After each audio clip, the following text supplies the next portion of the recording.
Welcome to Forever Forward, an audio-based walking tour to celebrate our present and past as we mark Concordia's 50th anniversary. This audio tour can be enjoyed anywhere.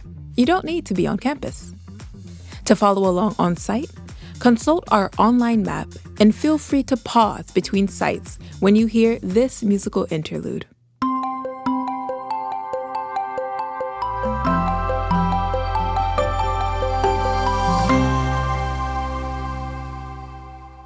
This is Chapter 3, Where Communities Connect.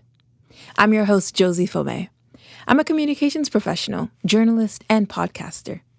I'm also a two-time Concordia grad. Some people jokingly call me the Concordia poster child since I was very involved in student life during my time at university. I'm very excited to explore Concordia's Sir George Williams campus with you, which has long been a dynamic urban center for higher education. Ready? Let's begin. Before we go further, let's go back to the beginning. Sir George Williams Institution grew out of an evening college that was originally run out of Canada's first YMCA in downtown Montreal. It began granting degrees in 1936 and received its university charter in 1948. The college was named after the Y's founder, George Williams, a British philanthropist known for founding the world's largest youth charity. At the heart of the campus is the Henry F. Hall Building, or Hall Building, named after Sir George Williams University principal and champion. Hall helped direct the transition of Sir George Williams College into an accredited university. Opened in October 14, 1966, the same day as the Montreal Metro, the iconic Hall Building has become a hub of student life and learning, where different cultures come together.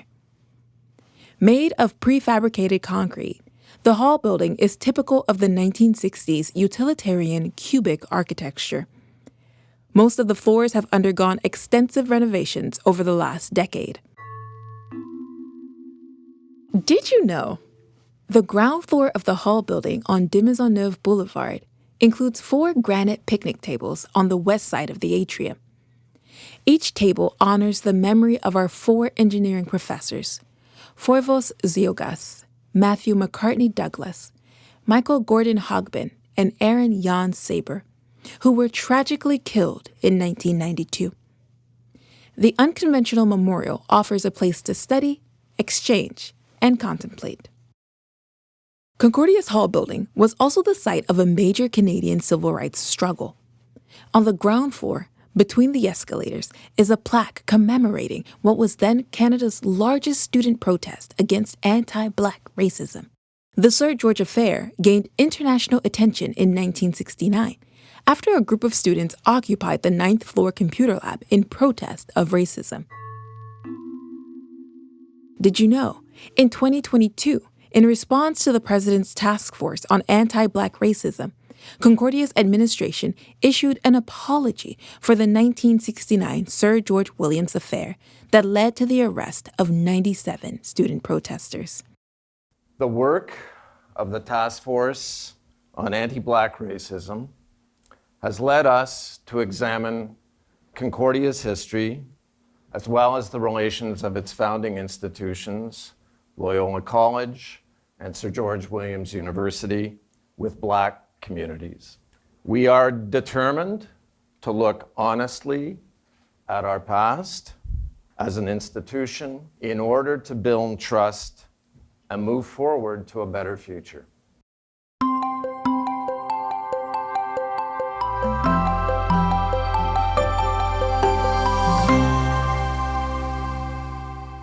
Next, ride the elevator up to the 7th floor, home of the Concordia Student Union, or CSU, which supports over 130 student clubs. Founded in 1979 and driven by the values of community, inclusivity, and sustainability, CSU advocates for the university's undergraduate population of more than 35,000 students. The Graduate Students Association, or GSA, for its part, represents the collective interest of Concordia's 10,000 plus graduate students. Among the student groups housed on the Hall building's 7th floor is the People's Potato. Founded in 1999, the volunteer-run group provides students and community members with free daily vegetarian meals. An average of 500 people use the service each semester.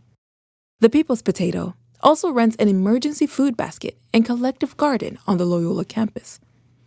Concordia's Hall building is also home to many Concordia student services that provide academic support for our community.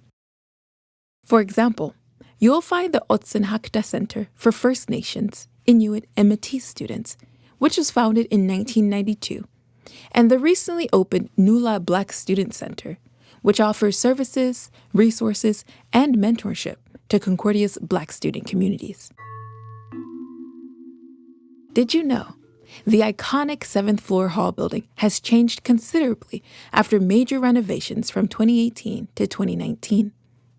The site was upgraded to better suit student needs, such as the addition of inclusive washrooms and new student prayer spaces.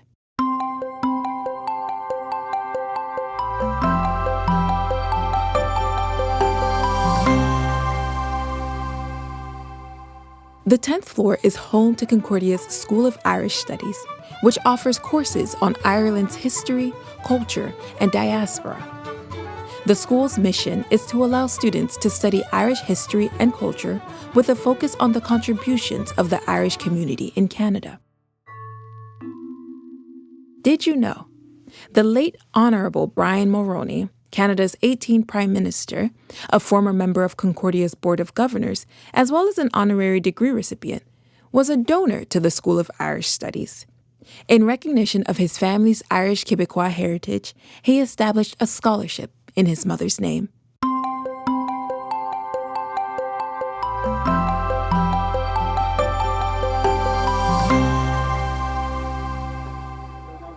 Head back down to the Hall building's 2nd floor, which is home to Reggie's Pub and the Hive Cafe.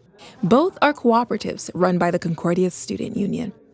Opened in 1977 and named after former Concordia maintenance supervisor Reggie Perry, the pub was renovated and reopened as a sleek new space with a new stage and full kitchen in 2016. Did you know Reggie's was named Best in Class Student-Run Lounge at the Retail Design Institute's Store Design Competition in Dallas, Texas in 2016.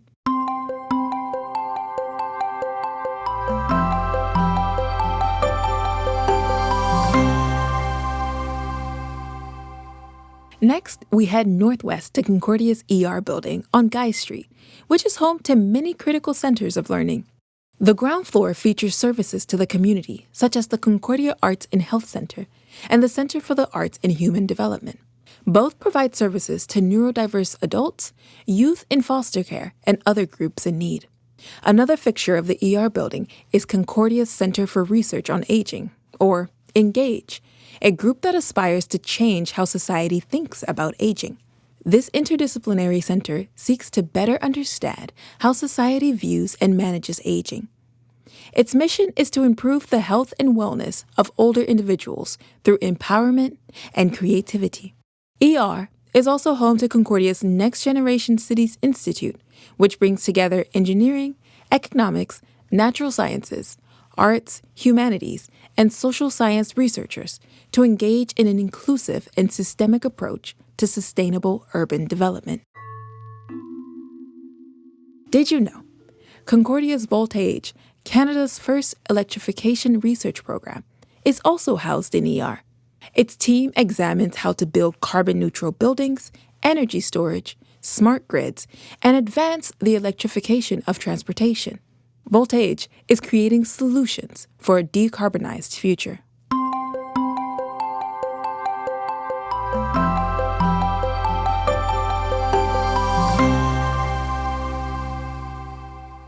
Another portion of the ER building houses the Simone de Beauvoir Institute, dedicated to the multidisciplinary teaching of women's studies, leading new research and critical thinking on gender, sexuality, and race. Did you know The Simone de Beauvoir Institute has the oldest women's studies program in Canada. Established in 1978, the Institute is named for the French philosopher and feminist who died in 1986. De Beauvoir approved of the naming of the Institute and was very interested in its activities late in her life. So we want to offer this academic possibility to study women in all her aspects, but we also want to encourage women to learn to take responsibility, to take charge of their own lives, to offer them an alternative structure within the university. We hope that by creating the democratic structures that we have, that we can show that a different lifestyle is possible, that hierarchy is not inescapable, and that one can, to a certain extent, accept the principle of responsibility without power. And I think that is a new departure. I think that's something extremely important.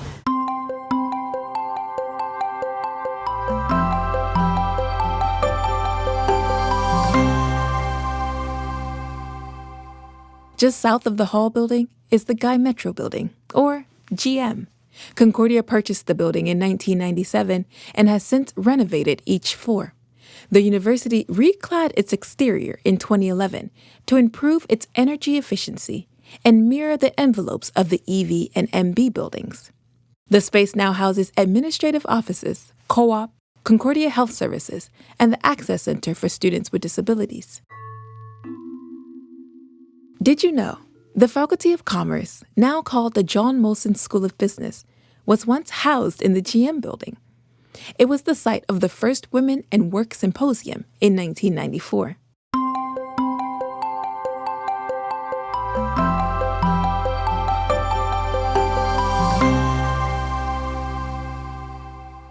Head down McKay Street, across from the Hall building, and you'll find many of Concordia's annexes, which house the Liberal Arts College, the Department of Religions and Cultures, Concordia International, Sustainable Concordia, Queer Concordia, and much more. Did you know Queer Concordia's offices have operated since the 1970s? Originally the Lesbian and Gay Friends of Concordia, the organization was renamed Concordia Queer Collective in 1992.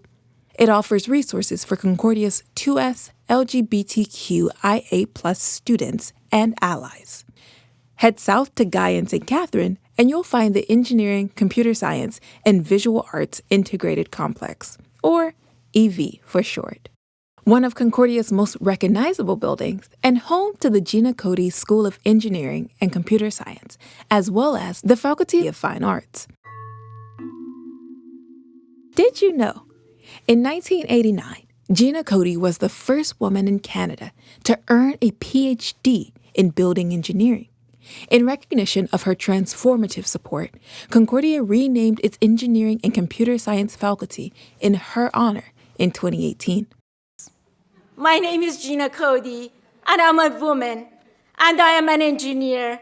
This is my school, and I say engineering and computer science is for everyone, regardless of gender, ethnicity, or wealth.